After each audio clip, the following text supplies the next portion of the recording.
Rebonjour à tous. Alors oui, tout à l'heure je vous ai dit des exercices à faire à la page 60, c'était la page 61, enfin des exercices, des réponses par rapport aux questions sur la fécondation, l'anidation, etc. Alors, toujours à cette page 61, vous verrez un schéma de ce qui arrive à l'embryon, donc à l'ovule fécondé en même temps qu'il se déplace. Alors, c'est un peu particulier et je vais essayer de vous expliquer ça sans trop rentrer dans les détails et sans vous embrouiller. Alors, juste ici, vous voyez, c'est quand les deux noyaux fusionnent, donc celui du spermatozoïde et celui de l'ovule. Je vous rappelle de prendre votre cours près de vous pour avoir une meilleure qualité d'image. Alors ensuite, l'ovule se met à subir de nombreuses mitoses, 2 cellules, 4 cellules, 8 cellules, etc. au fur et à mesure en même temps qu'il se déplace vers l'utérus pour aller se mettre dans l'endomètre. Donc, il continue ses mitoses et donc on obtient une boule remplie de cellules. D'accord? Alors, cette boule remplie de cellules, elle va à un moment si vous voulez, se vider. Donc, au lieu d'être toute remplie de cellules, les cellules vont migrer d'un côté. Donc, c'est comme un ballon de foot qui serait vide si on le coupe en deux. Sauf qu'il y a plus de cellules d'un côté que de l'autre. Et vous le voyez ici. Donc, ici, on a vraiment mis une coupe, en fait. Donc, il y a des cellules ici au-dessus et ici en dessous, il y en a moins, il n'y en a pas. D'accord? Et bien en fait, ce phénomène va s'amplifier par la suite.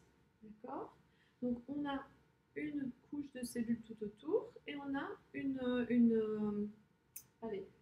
partie ici où il y a beaucoup de cellules par contre. Alors, là où il y a beaucoup de cellules, et je vais laisser un petit peu, c'est le futur bébé. Donc ici,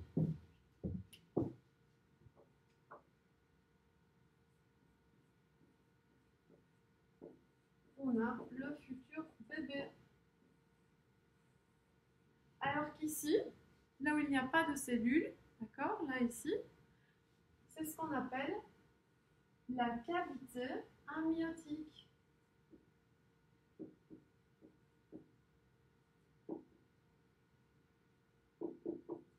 C'est le liquide dans lequel baigne le bébé qui va naître.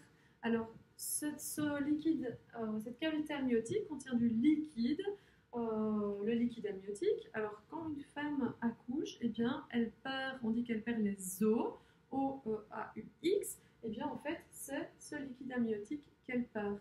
Alors, je sais que c'est très difficile à imaginer pour vous, mais voilà, quand je vous dis que le futur bébé se trouve là, eh bien en fait, il va se développer petit à petit, comme ceci, d'accord? Hop.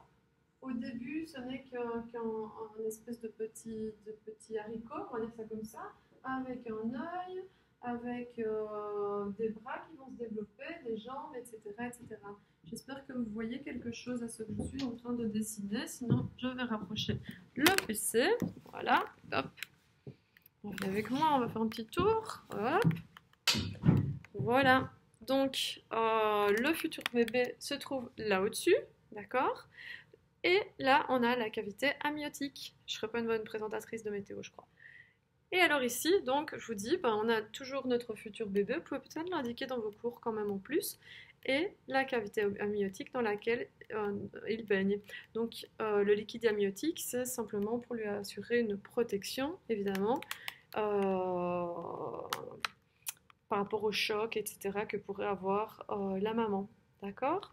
Donc au début, il est tout petit là-dedans, puis il va grandir, il va avoir des membres, il va se développer.